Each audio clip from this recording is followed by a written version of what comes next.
Hello everyone, हम लोग computer and animation में आज अपना नेक्स्ट लेक्चर देख रहे हैं जिसमें हम लोग बात करेंगे जनरल कंप्यूटर एनिमेशन फंक्शंस की। ठीक है, और इससे प्रीवियस हम लोग का टॉपिक हो चुका है, उसे ज़रूर देख लीजिएगा। तो अगर आप प्रीवियस टॉपिक जो देखेंगे उससे आपको ये वाला लेक्चर और अच्छे से समझ में आएगा। तो चलिए अब हम लोग स्टार्ट करते हैं। For designing the animation and providing processing to the individual objects special functions are needed. इसका मतलब क्या हुआ, जब हम लोग को कोई भी डिज़ाइनिंग करनी होती है, एनिमेशन करना होता है, तो हम लोग हर उसमें एनिमेशन करते समय जो भी हम इंडिविजुअल ऑब्जेक्ट्स लेते हैं और हर एक ऑब्जेक्ट में हमको प्रोसेसिंग की ज़रूरत पड़ती है। और जो प्रोसेसिंग हम लोग करते हैं उसमें कुछ फंक्शंस की ज़रूरत पड़ती है। ठीक है, जैसे मान लीजिए अगर हम लोगों का कोई ऑब्जेक्ट है, जैसे ये मान लीजिए ये हम लोग की बॉल है। ठीक है, अगर इस पे हम लोगों को कुछ एनिमेशंस लगाने हैं या इस बॉल की स्केलिंग मतलब बड़ा करना है या छोटा करना है या इसको बाउंस करना है, तो ये सारे क्या हो गए, इसकी फंक्शनैलिटीज हो गए, इस पर्टिकुलर ऑब्जेक्ट की फंक्शनैलिटीज हो गए, तो वो हम लोग को ज़रूरत पड़ती है डिज़ाइनिंग में। ठीक, नेक्स्ट पॉइंट देख लेते हैं। These special functions in animation are present in animation package. Example wave front. ठीक है, अब यहाँ पे क्या होता है कि आपको हर फंक्शन मतलब आपके जो भी फंक्शन स्पेशल फंक्शंस यूज होते हैं एनिमेशन में, तो आपको वो कहाँ पूरे प्रोवाइड होते हैं, पैकेजेस में। ठीक है, जैसे आप लोगों ने सी में देखा होगा, सी के पैकेज होते हैं, लाइब्रेरी पैकेजेस होते हैं, या सी के जो भी जावा पैकेजेस होते हैं। ठीक है, तो वैसे ही आपके स्पेशल फंक्शंस में क्या होते हैं, एनिमेशन करने के लिए एनिमेशन पैकेजेस होते हैं जिसमें पर्टिकुलर एनिमेशन फीचर्स प्रोवाइड किए जाते हैं। ठीक है, अब नेक्स्ट पॉइंट क्या क्या क्या कह रहा है आपसे। For development of animation sequence following steps are included. जब हम लोग सीक्वेंस बनाते हैं, एनिमेशन का सीक्वेंस बनाते हैं, तो हम लोग को कुछ स्टेप ध्यान में रखने पड़ते हैं। वो कौन कौन से हैं? पहला ऑब्जेक्ट मैनिपुलेशन एंड रेंडरिंग, दूसरा है कैमरा मोशन, तीसरा है हम लोगों का generation of in between frames. तो पहला समझते हैं object manipulation and rendering. Object manipulation क्या होता है, जैसे मान लीजिए हम लोग के कुछ फ्रेम्स हैं। ठीक है, अब हमारी बॉल यहाँ पे नीचे है और यहाँ पे फिर दूसरे वाले फ्रेम में थोड़ी ऊपर आई, तीसरे वाले फ्रेम में थोड़ी और ऊपर आई, तो ये क्या हो रहा है, ऑब्जेक्ट का मैनिपुलेशन हो रहा है, मतलब चेंजेस हो रहे हैं ऑब्जेक्ट के, जो भी उसके X axis Y axis Z axis coordinates है उसमें क्या हो रहा है, चेंज हो रहे हैं। तो ये क्या मतलब हुआ, ऑब्जेक्ट्स में चेंजेस होना। और रेंडरिंग का मतलब क्या होता है, रेंडरिंग एक आपकी ऑटोमेटिक प्रोसेस होती है। वो जनरली क्या करती है, फोटो रियलिस्टिक या नॉन फोटो रियलिस्टिक इमेज को 2D या 3D मॉडल्स में चेंज करती है। ठीक है, रेंडरिंग में तो ये जो आपका ऑब्जेक्ट होगा वो या तो 3D या 2D मॉडल में चेंज होगा। ये क्या देगा, या आपको एक थोड़ा सा रियलिस्टिक व्यू दे सकता है। ठीक, अब यहाँ पे क्या है, सेकंड आपका कैमरा मोशन। अब कैमरा मोशन में क्या होता है, जैसे आप लोग ने ब्लेंडर में देखा है, ऊपर एक कैमरा आपका बना रहता है। आप ऑब्जेक्ट को क्या कर सकते हैं, हर डायरेक्शन से देख सकते हैं। ऊपर से भी देख सकते हैं इस ऑब्जेक्ट को, नीचे से भी देख सकते हैं, लेफ्ट और राइट से भी देख सकते हैं। तो ये क्या होता है, कैमरा का मोशन होता है। ठीक, नेक्स्ट क्या है, generation of in between frames. अभी मैंने बोला था आपसे प्रीवियस लेक्चर पढ़ लीजिएगा, क्योंकि ये वाला पॉइंट आपको प्रीवियस लेक्चर में समझाया गया बहुत अच्छे से। यहाँ पे क्या हुआ है, इन बिटवीन फ्रेम्स में क्या मतलब है, generation of in between frames में जब आप फ्रेम्स बनाते हैं, आपका जो स्टार्टिंग पॉइंट और एंडिंग पॉइंट होता है फ्रेम का, मान लीजिए ये आपका स्टार्टिंग पॉइंट हो गया, ये आपका एंडिंग पॉइंट हो गया।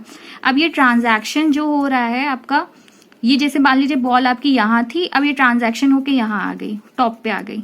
तो अब ये ट्रांजैक्शन कैसे दिखाएंगे, जो आपके ये डेल्टा फ्रेम्स होंगे, बीच वाले फ्रेम्स, उसमें थोड़ी थोड़ी बॉल ऊपर आएगी। अब जब आप ट्रांजैक्शन दिखाएंगे वो यहाँ से पूरा कंप्लीट ये दिखाएंगे। तो ये वाले जो होते हैं वो क्या कहलाते हैं, आपके इन बिटवीन फ्रेम्स कहलाते हैं। ठीक है, अब नेक्स्ट पॉइंट की बात कर लेते हैं। इसमें क्या है, animation packages has one function available which stores and manage the object database.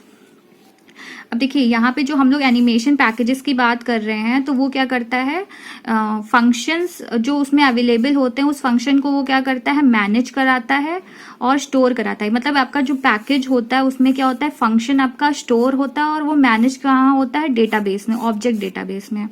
अब जानते हैं ये ऑब्जेक्ट डेटाबेस से क्या मतलब है। जैसे मान लीजिए ये आपका फ्रेम है, ठीक है, ये आपकी बॉल है। अब आपने इस बॉल की स्केलिंग करके इतना बड़ा कर दिया बॉल को, ठीक, अब ये जो आपने चेंजेस किए हैं, इसके कुछ पैरामीटर्स आपने चेंज किए, मतलब आपने एक्स एक्सिस और वाई एक्सिस में चेंजेस किए हैं।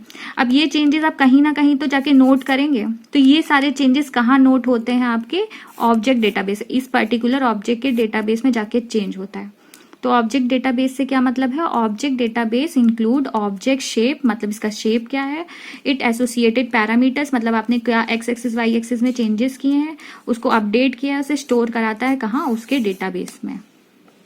ठीक है, चलिए अब नेक्स्ट पॉइंट देख लेते हैं हम लोगों का क्या है। हम लोगों का नेक्स्ट पॉइंट है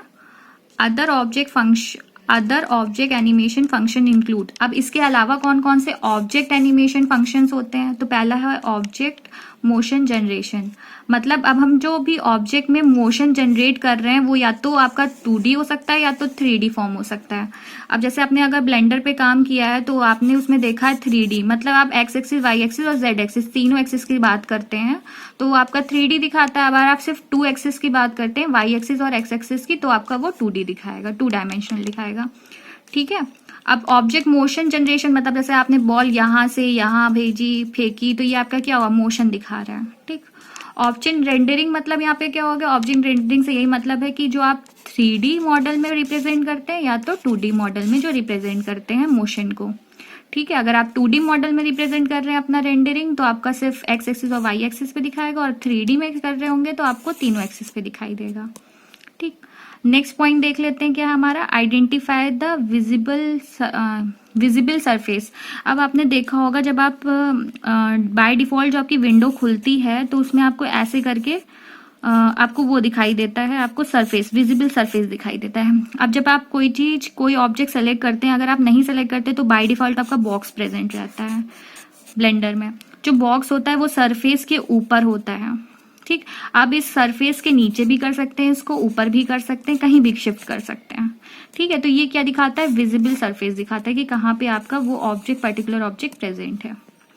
नेक्स्ट पॉइंट क्या है? One of the function in is to capture और see the movement of camera. पहला क्या है इसमें? जूमिंग, दूसरा प्लेनिंग, तीसरा टेलिंग। ये बहुत ही इजी सी चीजें हैं जो आप लोग हमेशा करते हैं। आप जूम कराते हैं किसी भी चीज को, तो आप जूम के लिए कैमरा वाला वो यूज करते हैं, तो आप क्या करते हैं? जूम इन करते हैं।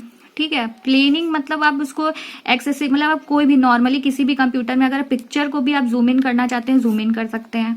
आप नॉर्मली उसको एक्स एक्सिस या वाई एक्सिस में चेंज कर सकते हैं, मतलब आप पिक्चर अगर आपकी ऐसे है, लैंडस्केप है, तो आप उसको पोर्ट्रेट कर सकते हैं। ठीक है, और टेलिंग मतलब अब इमेज को आप टेढ़ा भी कर सकते हैं अपने। तो ये बेसिक सारे फीचर्स होते हैं जनरल कंप्यूटर में, एनिमेशन फंक्शन से ये सारे स्टोर्ड होते हैं। बस इतना सा ही आपका टॉपिक था। होप आपको ये समझ में आया होगा।